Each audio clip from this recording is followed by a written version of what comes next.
बिस्मिल्लाहिर्रहमानिर्रहीम। अस्सलाम वालेकुम डियर स्टूडेंट। आज हमारा लेक्चर नंबर 4 है और आज हम टेबुलेशन के बारे में डिस्कस करेंगे। इससे पहले हमने प्रेजेंटेशन ऑफ डेटा के अंदर क्लासिफिकेशन, जो इसकी पहली टाइप है, प्रेजेंटेशन ऑफ डेटा की क्लासिफिकेशन को हमने जो है ना काफ़ी डिटेल जो है ना यहाँ पर डिस्कस किए हैं। आज का जो हमारा लेक्चर है सेकंड वन, जो कि टेबुलेशन है। जैसा कि आपको मालूम है, टेबल बनाना, ठीक है ना, कुछ स्टैटिस्टिकल टेबल्स होते हैं, उससे जो है ना डेटा की presentation as compared to classifications जो है ना वो काफ़ी बेहतर हो जाते हैं। जैसे कि हमने पहले डिस्कस किया था कि प्रेजेंटेशन ऑफ डेटा के अंदर हमने यही करना है, जो हमारे पास मिक्सअप जो डेटा होता है उसको हमने एक ऐसे तरीके से प्रेजेंट करना है कि देखने वाले को देख के उसको जो है ना समझने में आसानी हो। ठीक हो गया। तो दूसरी टाइप इसकी आ जाती है टेबुलेशन। तो हम इसको स्टार्ट करते हैं। सबसे पहले इसकी डेफिनेशंस पे हम आते हैं कि टेबुलेशन होता क्या है, इसकी डेफिनेशन क्या है। ठीक है, सिंपल इसकी डेफिनेशन ये है कि जब आप जो है ना डेटा को, ठीक है, रोज़ और कॉलम में अरेंज करते हैं तो इसको टेबुलेशंस कहा जाता है। ठीक है, the process of placing classified data into tabular form is known as tabulation. तो एक चीज़ यहाँ पे आपने जहन में रखना है कि क्लासिफाइड डेटा, तो टेबुलेशन के लिए क्लासिफिकेशन होना ज़रूरी है। ठीक हो गया। हम क्लासिफाइड डेटा का, वो डेटा जो जो है ना क्लासिफाइड हुआ हो, जिसकी क्लासिफिकेशन हुई हो, उसको उसकी हमने टेबुलेशन करनी है। तो process of placing classified data, ऐसा डेटा जो, जैसे हमने क्लासिफिकेशन के अंदर हमने डिटेल डिस्कस की है कि किस तरह से क्लासिफिकेशन होती है, तो उस डेटा को आप जो है ना उसकी टेबुलेशन करनी है। तो आप यहाँ पर ये बात आप नोट कर लें कि टेबुलेशन के लिए क्लासिफिकेशन का होना ज़रूरी है। तो क्लासिफिकेशन जो है ना वो पहला स्टेप हो गया टेबुलेशन का। ठीक हो गया। तो the process of placing classified data into tabular form, जब हम इसको टेबल की फॉर्म में लिखते हैं उसी क्लासिफाइड डेटा को, तो इसको टेबुलेशन कहा जाता है। अब इसको जो है ना मज़ीद इसको अगर अच्छी तरह से आपने इसको समझना है आसान तरीके से, तो वो ये होता है, जब when the data is arrange into rose and column, when the classified data arrange into rose and column is called tabulation. ठीक हो गया। A table is a systematic arrangement of statistical data in rows and column. Row are horizontal arrangement, whereas column are vertical arrangement. It may be simple, double, complex, depending upon the type of classification. तो ये tabulation के हम आगे discuss करेंगे। ये tabulation की type है simple tabulation, double या कॉम्प्लेक्स टेबुलेशन जो है ना, ये टेबुलेशन की टाइप है। जिस तरह क्लासिफिकेशन की टाइप थे ना, one way classification, two way classification, three way classification, इस तरह की इसकी टाइप्स है ना, मल्टी वे। तो इसी तरह टेबुलेशन की भी टाइप है। और यहाँ टेबुलेशन की टाइप जो है ना वो डिपेंड कर रहा होता है कि क्लासिफिकेशन किस तरह की। ठीक हो गया। जिस तरह की क्लासिफिकेशन हुई होगी उस डेटा की, उसी तरह का जो है ना यहाँ पे उसका टेबल बनेगा। तो टाइप्स ऑफ टेबुलेशंस के ऊपर हम आते हैं। सबसे पहले है सिंपल और वन वे टेबुलेशन। ठीक है। और फिर रहते हैं जी डबल टेबुलेशन या two way tabulation, complex tabulation, more than to characteristics उसमें आ जाते हैं। तो यहाँ पर अब देखो, इस स्लाइड को देखने के बाद अगर आप प्रीवियस हमारे लेक्चर से अगर आप कंपेयर करें इसको, तो आप कहेंगे ये तो वही क्लासिफिकेशन है, इसमें तो उसमें कोई फ़र्क नहीं है, इसमें और उसमें। ठीक हो गया ना। वहाँ पर भी हम one way classification, two way classification, ठीक है ना, और मल्टी वे क्लासिफिकेशन हमने डिस्कस किया था। तो यहाँ पर है one way tabulation, two way tabulation और कम्प्लेक्स टेबुलेशन। फ़र्क मैं आपको यहाँ पे अभी बता देता हूँ। ठीक है। सिंपल टेबुलेशन के अंदर आपने ये जहन में रखना है कि सिंपल टेबुलेशन के अंदर हमने क्या करना है, सिर्फ एक करेक्टरिस्टिक्स को, ठीक है, डेटा को जो है ना, अगर आप एक करेक्टरिस्टिक्स के बेस पे क्लासिफाइड किया हुआ हो तो उसका अगर आप टेबल बनाते हैं तो वो सिंपल टेबुलेशन या वन वे टेबुलेशन कहेगा। ठीक है। और अगर डेटा को आपने दो करेक्टरिस्टिक्स की बेस पे आपने डिवाइड किया हुआ हो, ठीक है, जैसे रिलीजन के साथ उसके सेक्स को भी किया हुआ हो, मेल है फीमेल है, कितने मेल है कितने फीमेल है, ठीक हो गया ना, तो इसको आप कहेंगे अगर क्लासिफिकेशन टू करेक्टरिस्टिक्स की बेस पर हो तो उसका टेबल जब आप बनाएंगे तो उसको क्या कहेगा, डबल टेबुलेशन या टू वे टेबुलेशन। और अगर दो से ज़्यादा करेक्टरिस्टिक्स की बेस पे आपने क्लासिफिकेशन की हुई हो तो उसको आप क्या कहेंगे, कॉम्प्लेक्स टेबुलेशन। ठीक हो गया ना। तो यहाँ वहाँ पर भी यही थे, ठीक है ना, हमने डाइकोटोमस, ट्राइकोटोमस और मैनीफोल्ड क्लासिफिकेशन का नाम भी दिया था, और उसको हमने one way tabulation classification, two way classification और मल्टी वे जो है ना या मैनीफोल्ड क्लासिफिकेशन का भी नाम दिया था। तो वहाँ पर तो हमने डेटा की क्लासिफिकेशन करनी है। डेटा की क्लासिफिकेशन करना एक स्टैटिस्टिकल प्रोसेस है, ठीक है ना, वो हमने एक स्टैटिस्टिकल प्रोसेस है, उस तरीके से जिस तरह से डेटा कलेक्ट करते हैं उस हिसाब से हमने करना है। लेकिन यहाँ पर जिस तरीके से क्लासिफिकेशन हुई है उसी को हमने टेबल की फॉर्म में ले आना है, ठीक है। और यहाँ पर ये होगा फिर क्लासिफिकेशन के निस्बत टेबुलेशन के अंदर डेटा को समझना आसान होगा, ठीक हो गया। मिसाल के तौर पर आपको कोई कहता है कि एक क्वेश्चन करते हैं, एक डेटा है आपके पास, उस डेटा की टेबुलेशन भी हुई है और उसी डेटा की क्लासिफिकेशन भी हुई है। लेट सपोज हमारे पास कम्प्लेक्स टेबुलेशन बनी हुई है और इधर जो है ना आपके पास मैनीफोल्ड क्लासिफिकेशन भी हुई है, यानी दो से ज़्यादा कैरेक्टरिस्टिक्स है उसमें। तो आपको कोई पूछेगा कि मुझे इसमें बताओ कि लिटरेट, मेरिट, मेल, मुस्लिम कितने बंदे हैं, ठीक हो गया। चार कैरेक्टरिस्टिक्स की मैंने बात की, लिटरेट, मैरिट, मेल, मुस्लिम, कितने कैरेक्टरिस्टिक, कितने बंदे हैं इस कैरेक्टरिस्टिक्स के। तो आप उसमें देखेंगे, क्लासिफिकेशन के अंदर आप देखेंगे तो आपको थोड़ा टाइम लगेगा। पहले आप देखेंगे मुस्लिम्स कितने हैं, उसमें से आप देखेंगे मेरिट कितने हैं, उसमें से फिर आगे आप देखेंगे अगले कॉलम में मेल कितने हैं, उसमें से आगे आप देखेंगे लिटरेट कितने हैं, ठीक हो गया ना। लेकिन टेबुलेशन के अंदर आप एक सिंगल गैलेंस पे, यानी एक ही दफ़ा जब आप देखेंगे तो आपको एग्जैक्ट वो जो है ना क्वांटिटी आपके सामने आ जाएगा, एग्जैक्ट नंबर आ जाएगा कि कितने बंदे ऐसे हैं जो कि लिटरेट भी हो, मेल भी हो, मुस्लिम भी हो और मैरिड भी हो, ठीक हो गया। तो इस तरीके से ये असल काम इनका जो है ना प्रेजेंटेशन ऑफ डेटा होते हैं, कि डेटा को पेश करने का, प्रेजेंट करने का एक का जो है ना तरीके हैं। तो एक क्लासिफिकेशन था और दूसरा आपके पास टेबुलेशन है। तो ये इनके अंदर मॉडिफिकेशन यानी उसको मज़ीद जो है ना आसान, समझने में आसान और जो है ना उसको रिलायबल बनाया है। बस क्लासिफिकेशन की निस्बत टेबुलेशन जो है ना समझने में आसानी होती है, डेटा को समझने में, ठीक हो गया। और अब हम उस आपके क्वेश्चंस के ऊपर आते हैं कि ये तो एक जैसे है दोनों देखने में, ठीक है ना। वैसे थोड़ा बहुत मैंने एक्सप्लेन कर दिया है, अब अभी आपको इसको मैं क्लियर कर दूं कि difference between classification and tabulation, ठीक है।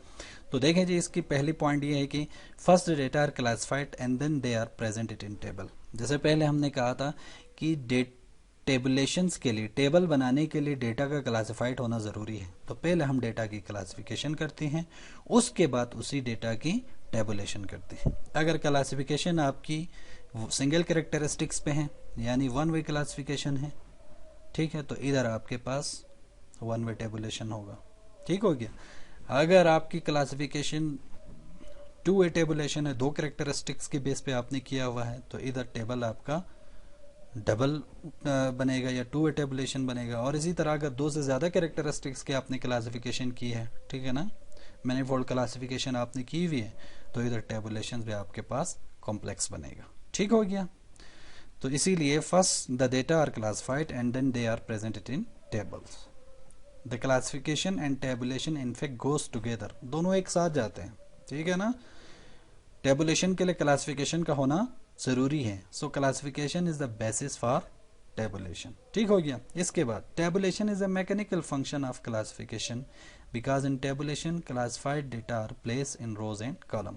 यही जो आपने क्लासिफिकेशन के अंदर जो डेटा आपने जो क्लासिफाइड किया हुआ डेटा है, उसको हम टेबुलेशन में क्या करते हैं, रो और कॉलम में लिख देते हैं, तो classification is the process of statistical analysis, जैसे हमने पहले डिस्कस किया था। क्लासिफिकेशन पूरा एक स्टैटिस्टिकल प्रोसेस होता है, एनालिसिस होता है, ठीक है। Where tabulation is a process of present data in suitable form. लेकिन टेबुलेशन क्या होता है, उसी डेटा को जिसके आपने एक पूरा स्टैटिस्टिकल एनालिसिस करके एक जो है ना अलग अलग किए हैं, क्लासिफिकेशन किए हैं, तो उसको आप क्या करते हैं जी, रो और कॉलम के अंदर, यानी उसके एक सूटेबल फॉर्म के अंदर आप उसको रिप्रेजेंट करते हैं। सूटेबल फॉर्म आगे नीचे टेबल आएगा तो आपको समझ में आ जाएंगे। यानी ऊपर हम टाइटल देते हैं कॉलम के ऊपर, ठीक है ना, और रो में भी हम टाइटल्स देते हैं। फिर इसके बाद हम मिसाल तौर पर ऊपर हम लिखते हैं पूरा पॉपुलेशन, फिर हम नीचे उसके दो डिवाइड करके दो खाने बना के मेल फीमेल, फिर लिटरेट, इलिटरेट, मैरिड, अनमैरिड, इस तरीके से इसकी टैबुलेशन करते हैं। ठीक हो गया। तो यहाँ तक आपके जो है ना ये बात समझ में आ जानी चाहिए कि क्लासिफिकेशन क्या होती है और टेबुलेशन क्या होते हैं। ठीक हो गया। और इन दोनों के अंदर डिफरेंस क्या है, ये यहाँ पे तक आपको क्लियर होनी चाहिए। अब हम ये देखते हैं कि एक स्टैटिस्टिकल टेबल को, यानी जो टेबुलेशन है वो कैसे बनाया जाता है, उसके अंदर कौन कौन से पार्ट्स आते हैं, ठीक है ना, जो कि जो है ना एक टेबल का हिस्सा होता है, और उन पार्ट्स को हम डिस्कस करेंगे किस तरीके से एक टेबल बनता है। ठीक हो गया। तो construction of statistical table has at least 4 major parts and some other minor parts. Major और माइनर का मतलब ये होता है, कुछ पार्ट्स जो है ना, मेजर पार्ट्स का मतलब होता है कुछ पार्ट्स उस टेबल के लिए कंपलसरी होता है, उस टेबल के लिए उस पार्ट का होना ज़रूरी होता है, और कुछ पार्ट्स ऐसे होता है जो कि कंपलसरी नहीं है, ऑप्शनल है, आपकी मर्ज़ी है, आप उसको वहाँ पे ऐड कर दे और ऐड ना भी कर सकते हैं। ठीक है। तो मेजर पार्ट्स भी होते हैं और माइनर पार्ट्स भी होते हैं, कुछ कंपलसरी भी होते हैं और कुछ ऑप्शनल भी होते हैं। तो सबसे पहले नंबर पर आपके पास आ जाता है टाइटल। ठीक है। हर टेबल का एक टाइटल होता है, तो टाइटल आप इसको ज़रा राइट डाउन कर लें, ठीक है ना। टाइटल क्या होता है जी, टाइटल आपने कहते हैं कि इसके लिए, टाइटल के लिए जो हेडिंग, टेबल्स का जो हेडिंग होता है, कि सबसे तो आप पहले तो आपने कोशिश करना है कि a title can be a sentence. ठीक है ना। टाइटल जो है ना वो एक सेंटेंस हो सकता है, मतलब सेंटेंस होना ज़रूरी नहीं है। इसकी मैं लेंथ की बात कर रहा हूँ कि टाइटल में आपने क्या करना है, कितना इसको लंबा लिखना है। ये नहीं कि आप एक पूरा पैराग्राफ टाइटल में लिख दें, गलत होगा। एक सेंटेंस भी नहीं आते, ठीक है ना। जो टाइटल होता है वो कैन बी ए सेंटेंस का, इसका मतलब है वो सेंटेंस हो सकता है। तो आपने कोशिश करना है कि पहले अपने जो पूरा डेटा है आपका, किस चीज़ के बारे में डेटा है, वो अगर एक सिंगल वर्ड पे आ जाते हैं उसका टाइटल, यानी एक सिंगल वर्ड आपके उस पूरे टेबल को कवर करता है, पूरे टेबल को एक्सप्लेन करता है, तो वेल एंड गुड। नहीं करते तो आप दूसरे वर्ड पे जाओ, तीसरे वर्ड पे जाओ, ठीक है ना। तो इस तरीके से आपने जितना हो सके उसको शॉर्ट करना है, ठीक है। और वो शॉर्ट जो है ना वो उसमें आपके वही जो है ना वो आपके पूरे टेबल को एक्सप्लेन कर रहा हो। ठीक हो गया। ये कंपलसरी है। टाइटल जो है ना वो टेबल का मेजर पार्ट है, यानी कंपलसरी पार्ट है। और दूसरी चीज़ ये है कि जो टाइटल है वो आपने कैपिटल लेटर्स के में लिखना है। ठीक हो गया। उसमें कोई कैपिटल, कोई स्मॉल, या कोई सारा स्मॉल, इस तरह से नहीं, कैपिटल लेटर्स के अंदर आपने लिखना है। अब ऐसा टाइटल होना चाहिए कि वो टाइटल्स जो है ना, टाइटल्स पढ़ के, टेबल देखे बगैर अगर कोई भी ऊपर टाइटल्स को पढ़ ले तो उसकी समझ में आ जाए कि नीचे जो टेबल बना हुआ है वो किस चीज़ के बारे में बना हुआ है। ठीक हो गया। तो योर टाइटल जो है ना वो एक्सप्लेन कर रहा होता है, your title explains the whole table. ठीक है। कोई भी बंदा अगर टेबल को देखे बगैर आपकी टाइटल देख ले तो उसके समझ में आ जाना चाहिए कि नीचे टेबल के अंदर किस चीज़ के बारे में कौन कौन से जो है ना फैक्ट्स एंड फिगर गिवन होंगे। ठीक हो गया। दूसरे नंबर पर आते हैं जी बॉक्स सेट, इसको कॉलम कैप्शंस कहते हैं। ठीक है। या सिंपल जो है ना कॉलम के ऊपर जो हेडिंग हम लिखते हैं उसको कहते हैं। ठीक हो गया ना। हाँ। तो ये भी कंपलसरी है। तो वो तो आप जब टेबल्स आप बनाएंगे, आगे मैं आपको टेबल्स दिखा देता हूँ। ठीक है। जैसे ये है, एक टेबल है आपके पास, तो ये आपके पास टाइटल्स आ गया और ये आपके पास ये है बॉक्स सेट। ठीक है। ये नीचे कॉलम होगा, ये मिसाल के ऊपर ये पहला कॉलम है, ये दूसरा कॉलम है, ये तीसरा कॉलम है। तो इन सारे कॉलम्स के ऊपर हम इनका हेडिंग देते हैं कि मिसाल के ऊपर हम देते हैं क्या क्या चीज़ें गिवन है नीचे कॉलम्स में, वो किस चीज़ को रिप्रेजेंट कर रहे हैं, ठीक है ना। तो आप कहते हैं यहाँ पर मेरिट है, यहाँ पे अनमेरिड है, यहाँ पर जो है ना इस तरीके से, यानी इस कॉलम में जितने होंगे वो मैरिड होगा, इस कॉलम में जितने होंगे वो अनमैरिड होगा, या इस कॉलम में जितने हैं वो मुस्लिम है, इस कॉलम में जितने हैं वो नॉन मुस्लिम है, ठीक है। तो ये कॉलम कैप्शन है, और ये भी जो है ना टेबल्स का जो है ना एक कंपलसरी पार्ट है। इसी तरह द स्टॉप, थर्ड वन है स्टॉप, वो जो रो कैप्शन ऐसे कहते हैं, जो रो के अंदर आप हेडिंग लिखते हैं, जैसे यहाँ पे है रो कैप्शन, ठीक है ना, ये रो कैप्शन। तो इसको जो है ना आप क्या कहते हैं, जो कि आपकी पूरी रो को एक्सप्लेन कर रहा होता है। कॉलम कैप्शन आपका क्या कर रहा होता है कि कॉलम के अंदर जो वैल्यूज आपने लिखा हुआ है उसको एक्सप्लेन कर रहा होता है, और रो कैप्शन रो में जो वैल्यूज दिया हुआ है उसको एक्सप्लेन कर रहा होता है। फिर इसके बाद आ जाते हैं जी the body, body of the table, उसके अंदर जो है यानी इस कॉलम कैप्शन के नीचे, ठीक है, और इस रो कैप्शन के सामने ये वाला जो पार्ट आपको नज़र आ रहा है, ठीक है, जहाँ पे द बॉडी लिखा हुआ है, इस बॉडी को क्या कहते हैं, इस पार्ट्स को क्या कहता है, बॉडी ऑफ द टेबल कहते हैं। और यहाँ पर क्या होता है, यहाँ पर न्यूमेरिकल वैल्यूज होते हैं, ठीक है, यहाँ पर न्यूमेरिकल वैल्यूज होता है, क्वांटिटी होते हैं जो कि आपकी कॉलम और रो को एक्सप्लेन कर रहे होते हैं, ठीक हो गया। बाकी ये जो तीन चीज़ें हैं जो नीचे आपको नज़र आ रहा है, प्री फैक्ट्री नोट्स है, ये फूड नोट्स है, ये सोर्स नोट्स है, ये कंपलसरी नहीं है, ठीक है। पहला वाला 1 2 3 4 ये चार जो है ना आपका टेबल का जो है ना कंपलसरी पार्ट है। बाकी जो तीन है वो टेबल के कंपलसरी पार्ट नहीं है, वो आप लिख भी सकते हैं, नहीं भी लिख सकते हैं। इसमें यह है प्रीफेक्टरी नोट्स के अंदर ये होता है कि प्रीफेक्टरी नोट्स हमेशा आपकी इस मेन टाइटल जो आपका टेबल का टाइटल है उसके फ़ौरन बाद आ जाता है प्रीफेक्टरी नोट्स, ठीक है, जैसे कि इस टेबल में आपको नज़र आ रहा है प्रीफेक्टरी नोट्स, ठीक है। यहाँ पर हम ये करते हैं, अगर मिसाल के तौर पर जो हमारा टाइटल है वो आपकी टेबल को पूरा एक्सप्लेन करते हुए आपको लगता है कि थोड़ी बहुत इसमें कमी रह गई है, वो आप यहाँ पे इस प्रीफेक्टरी नोट्स के अंदर एक सेंटेंस या दो सेंटेंस के अंदर इसको एक्सप्लेन कर सकता है कि नीचे टेबल इस चीज़ के बारे में है। और इसके बाद ये फुट नोट्स है, जैसे ही टेबल ख़त्म होता है वहाँ पे आप एक फुट नोट्स लिखते हैं, ये भी ऑप्शनल है, मैं आपको बता रहा हूँ। यहाँ पे आप लिखते हैं कि टेबल्स के अंदर जो आप कोई साइन वगैरह, कोई मेजरमेंट यूनिट वगैरह आपने यूज़ की हुई है, या मिसाल के तौर पर आपका 1000 में है सारे वैल्यूज़, ठीक है ना, तो आप सिर्फ 4 5 या 30 20 लिखते हैं 1000 की बजाय, तो नीचे उस चीज़ को आप एक्सप्लेन कर रहे होता है कि ऊपर जो मेजरमेंट यूनिट है वो ये यूज़ किया हुआ है, और जो क्वांटिटी है वो इन 1000 है या इन केजी है, या इस तरह से उस तरह से वो जो मेजरमेंट यूनिट वगैरह आप ऊपर टेबल्स के अंदर, बॉडी ऑफ टेबल के अंदर ना आपने इन चीज़ों को जो है ना आपने मेंशन आप नहीं करना है, ठीक है। बॉडी ऑफ टेबल में आप सिर्फ, मैंने जैसे पहले कहा था, न्यूमेरिक वैल्यूज़ आ जाएंगे, लेकिन नीचे जो है ना आप फुट नोट में उसको आप एक्सप्लेन करेंगे। ये भी जो है ना जैसा मैंने पहले कहा था कंपलसरी नहीं है, ऑप्शनल है। फिर सोर्स नोट में आखिरी जो है ना ये भी एक ऑप्शनल पार्ट है, उसमें आपने क्या करना है कि जो ऊपर टेबल में आपने डेटा दिए हुए हैं, जो न्यूमेरिकल वैल्यूज़ जो रोज़ और कॉलम के अंदर आपने वैल्यूज़ दिया हुआ है वो आपने कहाँ से दिया है, वो आपने नोट्स जो है ना सोर्स नोट में आपने रेफरेंस देना है, इसको रेफरेंस पे आप कह सकते हैं, ठीक हो गया। तो ये टेबल्स की जो है ना कंस्ट्रक्शन, इस तरह से एक स्टैटिस्टिकल टेबल्स की कंस्ट्रक्शन होती है। आपको जो है ना मिसाल के तौर पर क्वेश्चन कैसे आएगा इस पे आपको एक थ्योरेटिकल जिस तरह क्वेश्चंस लिखा हुआ होगा उसमें आपको कहेंगे कि एक पॉपुलेशन है, उसमें जो है ना 10,000 लोग हैं फिर आगे आ जाएगा उसमें से जो है ना 10,000 में से जो है ना 6,000 या जो है ना वो फीमेल है, और इतने मैरिड है, इतने अनमैरिड है, इस तरह से थोड़ा सा मतलब मिक्सअप करके एक डाटा आपको गिवन होगा और आपको कहेगा कंस्ट्रक्ट अ स्टैटिस्टिकल टेबल। तो आपने क्या करना है, आपने सबसे पहला तो ये देखना है कि आप क्लासिफिकेशन क्वेश्चन के अंदर किया हुआ होगा, अलग अलग मेल इतने हैं, फीमेल इतने हैं, मैरिड इतने हैं, अनमैरिड इतने हैं, वगैरह वगैरह सारा कुछ दिया हुआ होगा।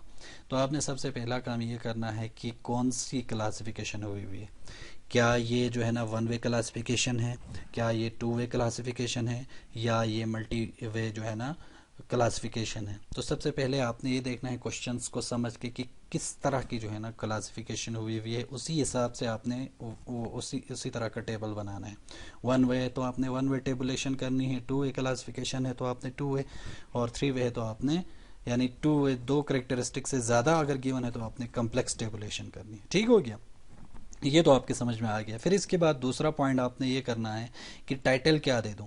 वो क्वेश्चन आपने गौर से पढ़ना है, डिटेल कि देखना है कि उसमें किस चीज़ के बारे में जो है ना वो क्वेश्चंस के अंदर कहा गया है, दिया हुआ है, तो आपने उसी हिसाब से आपने टाइटल देना है। और टाइटल देते वक्त जैसे पहले हमने कहा था, डिस्कस किया था यहाँ पे, कि आपने ख्याल रखना है कि title can be a sentence. ठीक है, एक जुमला, एक सेंटेंस हो सकता है, होना ज़रूरी नहीं है, जितना हो सके उससे आपने कम रखने की कोशिश करना है। फिर आप जो है ना जो कॉलम कैप्शन है, रो कैप्शन है, बॉडी ऑफ टेबल है, उनको ज़रा ख्याल करके, ठीक है ना, आप रो सम कर ले, कॉलम सम कर ले, उन सारे सम को देख ले अपने क्वेश्चन के साथ मैच हो रहा है कि नहीं। ठीक है, तो इस तरीके से आपने टेबल्स बनाने हैं। बाकी ये जो है ना आगे प्रीफैक्टरी नोट्स, वो नोट्स और सोर्स नोट्स जो है ना वो ऑप्शनल है, वो आप दे भी सकते हैं और नहीं भी दे सकते। तो ये आपके पास एक टेबल है जी, स्टैटिस्टिकल टेबल है, यहाँ पे दिया हुआ है कि इस हिसाब से, इस तरीके से आपने बनाना है। पहले सबसे ऊपर टाइटल, फिर प्रीफैक्टरी नोट्स, फिर ये टेबल आ गया आपका, इसमें ये बॉक्स सेट आ गया, ये रो कैप्शन हो गया, ये स्टेप एंट्रीज आ गया, और ये आपके पास कॉलम कैप्शन आ गया, ये बॉडी हो गया, ये फुट नोट्स, और ये सोर्स नोट हो गया। ठीक हो गया। तो जनरल रूल्स ऑफ टेबुलेशन इसकी हम जो है ना कुछ डिस्कस करते हैं। तो जो जैसे कि पहले अभी आपको मैंने बताया था कि फिर भी हम इसको एक दफ़ा जो है ना डिस्कस करते हैं। देखिए, table should be simple and attractive, there should be no need of further explanation details. जैसे कि आपको पहले कहा था कि टेबल ऐसा होना चाहिए कि सिंपल भी हो और अट्रैक्टिव भी हो, देखने वाला देख के जो है ना वो उसका सर न चकरा जाए कि आपकी टेबल देख के। हर एक चीज़ साफ साफ और क्लियर करके लिखा हुआ, खूबसूरत तरीके से बनाया हुआ हो टेबल, देखने वाला जो है ना जहाँ पे हाथ रखे, जिस क्वांटिटी पे हाथ रखे, उसको समझ में आ जाए कि ये किस चीज़ की जो है ना क्वांटिटी दी हुई है। टेबल ऊपर कॉलम देखेंगे, सामने रो देखेंगे, उसको पता चल जाएगा कि इस स्कर्दू डिस्ट्रिक्ट के अंदर इतने जो है ना मेल मैरिड और लिटरेट और जो है ना वो पॉपुलेशन है। इस तरह से जो है ना उसको क्लियर। दूसरा, proper and clear heading for columns and rows should be needed. ठीक है, जैसे कि पहले हमने कहा था, जो भी आप कॉलम कैप्शन या रो कैप्शन देंगे वो भी प्रॉपर और क्लियर हो। ठीक है ना, वहाँ पर भी कोई सेंटेंस आपने नहीं लिखना है। ठीक है, क्लियर। सुटेबल अप्रोक्सीमेशन में बी अडॉप्टेड एंड फिगर्स में बी राउंडेड ऑफ। ठीक है, जैसे पहले हमने कहा था कि अगर कुछ कई थाउजेंड में है, 45,000 है मिसाल के तौर पर एक वैल्यू, तो पूरा 45,000 लिखने की बजाय, ठीक है ना, वो आप उसको 45 कर दे तो मेजरमेंट वो नीचे आप लिखेंगे कि वो इन थाउजेंड है। ठीक है ना, द यूनिट, जैसे अगला पॉइंट है, the unit of measurement should be well defined. क्या है जी, unit of measurement should be well, ठीक हो गया जी, the unit of measurement should be defined. तो आप ऊपर जो भी मेजरमेंट यूनिट आप ले रहे हैं, वो अगर रुपीस में है या वो डॉलर में है या वो कोई वेट वगैरह है केजी में है, ठीक है ना, तो ये चीज़ें आपने उसको मेंशन करना है। फिर if the observation are large in number they can be broken into 2 और 3 टेबल्स। ठीक है, अगर आपके पास जो ऑब्जर्वेशन है वो बहुत ज़्यादा है, डेटा की बात हो रहा है, बहुत ज़्यादा है या जो है ना, तो फिर उसको आपने 2 या 3 टेबल्स बनाना है। ऐसा ना हो कि सारा कुछ उसी एक टेबल के अंदर लगा के आप उसके खिचड़ी बना दे। ठीक है, फिर thick lines should be use to separate the data under big class and thin lines to separate the sub class of the data. तो अब उस डेटा के ऊपर जैसे रो और कॉलम के जो कैप्शंस होते हैं उनको आपने मोटे लाइन से सेपरेट करना है, और बॉडी ऑफ टेबल के अंदर जो होता है उनको आपने सेपरेट छोटे लाइन से, ठीक है ना, बारीक लाइन से आपने उसको सेपरेट करना है। तो thick line should be use to separate the data under big classes. जो आपकी बड़ी बड़ी क्लासेस हैं उसको आपने जो है ना मोटे लाइन से आपने सेपरेट करना है, और जो आपके सब क्लासेस है उनको आपने जो है ना क्या करना है जी, थिक जो है ना थिन लाइन से सेपरेट करना है। तो ये हमारा जो है ना सेकंड टॉपिक था प्रेजेंटेशन ऑफ डेटा का, जो कि टेबुलेशन था।